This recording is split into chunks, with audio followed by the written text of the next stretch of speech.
नमस्कार, मैं हूं समीप राजगुरु। प्रधानमंत्री नरेंद्र मोदी ने आज अपने सहयोगी दल के नेताओं को चाय पर बुलवाया है। मौका दिवाली मिलन समारोह का है। शाम 4 बजे से 6 बजे के बीच प्रधानमंत्री आवास पर बुलाई गई है पार्टी। इसमें सभी सहयोगी दलों को बुलावा भेजा गया है। खास बात यह कि इस लिस्ट में शिवसेना भी शामिल है।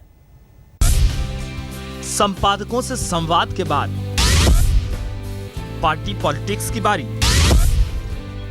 एनडीए नेताओं को टी पार्टी, साथी दलों से चाय पर चर्चा। ये चाय तो बहाना है, इसी बहाने कुछ उनकी सुननी है, कुछ अपनी सुनानी है। वो सहयोगी जिनके साथ सत्ता का सपना देखा था, वो सहयोगी जिनके साथ विपक्ष में रहते हुए संघर्ष किया था, उन सबको पीएम ने चाय पर बुलाया है। मन की बात करने में यकीन रखने वाले मोदी अपने सहयोगी दलों के नेताओं से आज दिल खोलकर बातें करेंगे। दरअसल पिछले 1 साल के दौरान देश की राजनीति में धूमकेतु की तरह छा जाने वाले नरेंद्र मोदी का कद बहुत बढ़ गया है। मोदी ने राजनीति की राह में सफलता की वो सीढ़ियां चढ़ी हैं जो किसी के लिए भी सपने जैसा हो सकता है। अचानक बढ़ते कद के साथ कभी कभी साथियों से दूरी बढ़ने की आशंका भी बढ़ जाती है।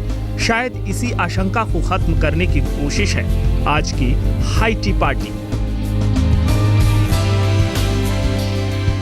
एनडीए दलों के नेताओं के साथ प्रधानमंत्री नरेंद्र मोदी की high tea 7 race course road पर रखी गई है। प्रधानमंत्री आवास में ही अपने सहयोगी नेताओं से रूबरू होंगे प्रधानमंत्री मोदी। ये पार्टी शाम 4 बजे से लेकर 6 बजे तक चलेगी। इन 2 घंटों के दौरान प्रधानमंत्री सहयोगी दलों से औपचारिक और अनौपचारिक दोनों तरह से बात करेंगे। माना जा रहा है कि पहले तो सार्वजनिक तौर पर पीएम नेताओं को संबोधित करेंगे। पीएम छोटा सा भाषण देंगे, जिसके बाद वो मंच से नीचे आएंगे और एक एक कर सभी नेताओं से बात करेंगे। शुरू से ही हमने नारा दिया था और प्रधानमंत्री जी ने देश को कहा था, सबका साथ सबका विकास, सभी एक साथ चले और हिंदुस्तान को आगे बढ़ा के ले जाएं, ये हमारा उद्देश्य है। तो सभी सांसद आए, सभी आगे बढ़े, हिंदुस्तान को आगे बढ़ाना है। उसमें संकीर्ण मानसिकता के लिए कोई स्थान नहीं है। प्रधानमंत्री नरेंद्र मोदी की खासियत है कि वो सीधा संवाद करते हैं।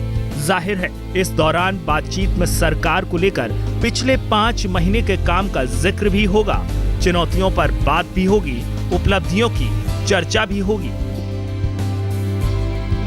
इस टी पार्टी के लिए सभी सहयोगी दलों को बाकायदा प्रधानमंत्री की तरफ से न्योता भेजा गया है। सबसे खास बात यह है कि महाराष्ट्र में अलग अलग चुनाव लड़ने के बावजूद शिवसेना को भी न्योता दिया गया है।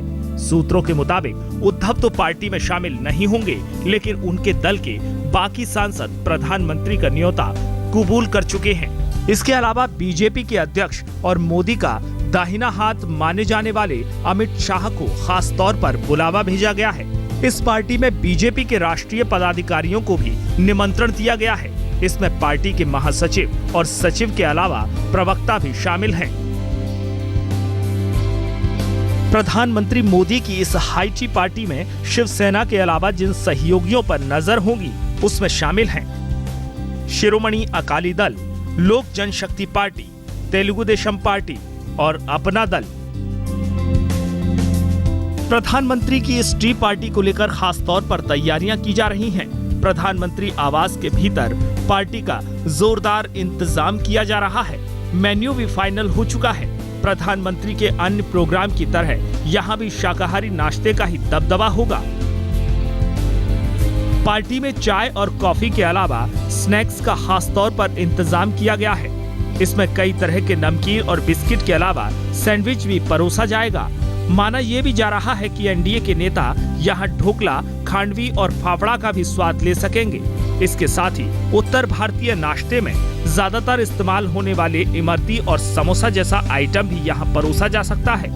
प्रधानमंत्री की इस पार्टी में जूस और सॉफ्ट ड्रिंक को भी बाकायदा जगह दी गई है। जाहिर है एनडीए नेताओं के इस दिवाली मिलन समारोह को जायकेदार बनाने का पूरा इंतजाम किया गया है। चाय की चुस्की और स्नैक्स की ताजगी के साथ यहाँ सियासत पर भी खूब चर्चा हुई। दिल्ली से अमिताभ सिन्हा के साथ आज तक ब्यूरो।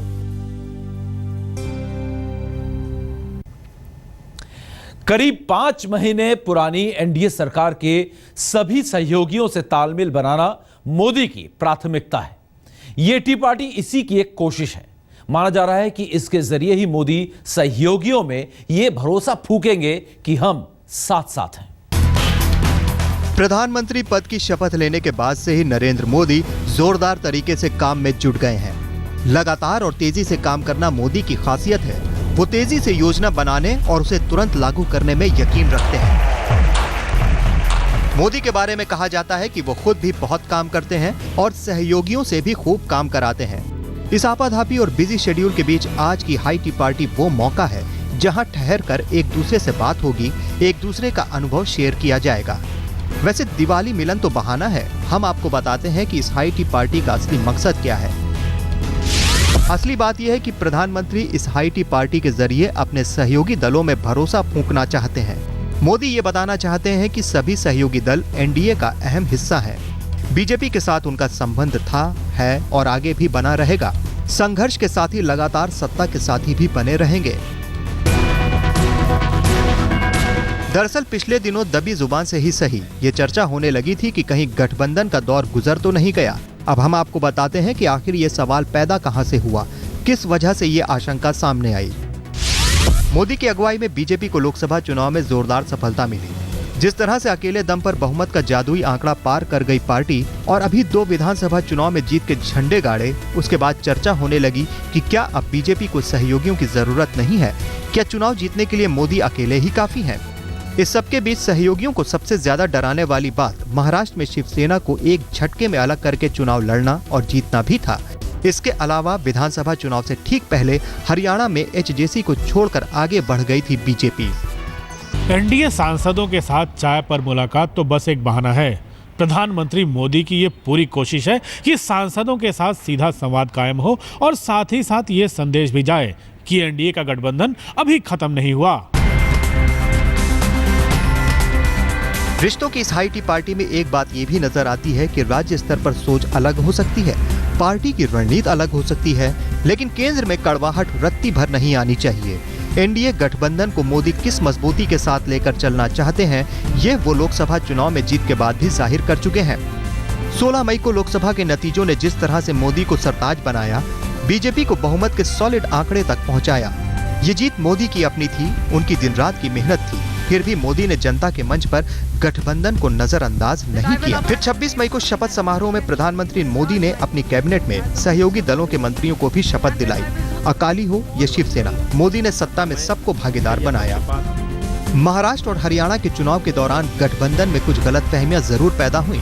शिवसेना से 25 साल पुराना रिश्ता टूट गया। अकाली दल भी चौटाला के साथ खड़ा हुआ नजर आया। जाहिर है कहीं न कहीं यह हाई टी पार्टी इस खटास को दिवाली की मिठास के साथ खत्म करने की कोशिश है। अमिताभ सिन्हा के साथ आज तक ब्यूरो। पीएम ने हाई टी पार्टी के लिए शिवसेना को भी बुलाया है। उसके सभी सांसद तो शामिल हो रहे हैं, लेकिन उद्धव के आने पर सस्पेंस बना हुआ है। माना जा रहा है कि महाराष्ट्र में सरकार को लेकर कई पेच सामने हैं। शायद यही वजह है कि उद्धव पार्टी में ना आए। प्रधानमंत्री नरेंद्र मोदी की हाई टी पार्टी में शिवसेना को भी निमंत्रण भेजा गया है। ये न्योता कईयों को चौंकाने वाला था। जिस तरह से महाराष्ट्र चुनाव से पहले बीजेपी और शिवसेना में सिर्फ डबल की नौबत आ गई, जिस तरह से दोनों अलग हुए, जिस तरह से एक दूसरे पर हमले हुए, जाहिर है कड़वाहट काफी बढ़ गई थी। ये बात अलग है कि मोदी ने अपनी ओर से शिवसेना के बारे में कुछ भी बोलने से मना कर दिया था। मैंने तय किया है कि बाला साहब की गैर मौजूदगी का ये पहला चुनाव है, महाराष्ट्र का पहला चुनाव है, और इसलिए मैं बाला साहब के प्रति अपनी श्रद्धा और आदर को व्यक्त करने के लिए शिवसेना के खिलाफ एक शब्द भी नहीं बोलूंगा। महाराष्ट्र में गठबंधन तो टूट गया, लेकिन गौर से देखें तो गुंजाइश दोनों तरफ से थोड़ी बाकी रखी गई। मसलन रिश्ता टूटने के बाद भी अनंत गीते मोदी मंत्रिमंडल में बने रहे, और अब दोनों दलों के बीच दिलों की दूरियां पाटने की कोशिश इस हाई टी पार्टी में भी हो रही है। प्रधानमंत्री की ओर से न्योता शिवसेना को भी गया है। ये बात अलग है कि शायद उद्धव ठाकरे इसमें शामिल नहीं हो, लेकिन अच्छा संकेत ये भी है कि शिवसेना के सभी सांसद प्रधानमंत्री की इस पार्टी में मौजूद होंगे। वैसे कल मुंबई में एक समारोह के दौरान प्रधानमंत्री और उद्धव को एक मंच पर होना था, लेकिन उद्धव नहीं पहुंचे। कहीं ना कहीं चर्चा ये भी चल रही है कि महाराष्ट्र में गठबंधन में पैंच इसकी वजह है। एक बार फिर कयासों का बाजार गर्म हो गया है।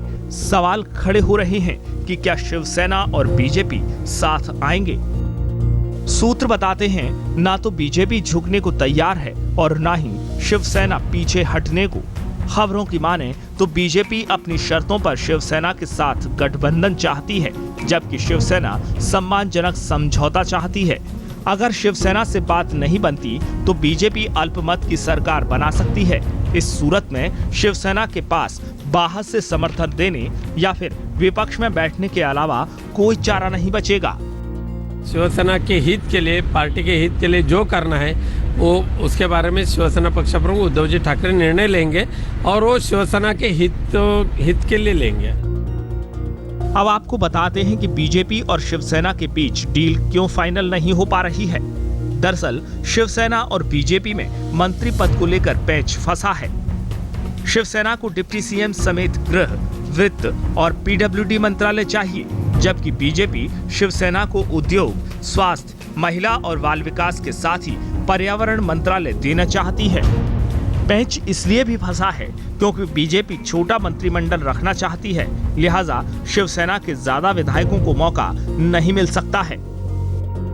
शिवसेना बीजेपी के बीच रिश्ता तो उसी दिन खत्म हो गया जिस दिन चंद सीटों के लिए चुनाव के पहले शिवसेना बीजेपी गठबंधन नहीं हो पाया। अब होना बाकी है तो चुनाव के बाद सरकार बनाने के लिए डील का तय होना। बीजेपी चाहती है कि डील हो तो उनकी शर्तों पर, जो वो दे वो शिवसेना चुपचाप स्वीकार कर ले। बीजेपी ने यह तय किया है कि डील या नो डील सरकार वो जरूर बनाएंगे। अब शिवसेना को यह तय करना है कि क्या बीजेपी के सामने सर झुकाना है या नहीं। साहिल जोशी, मुंबई, आज तक।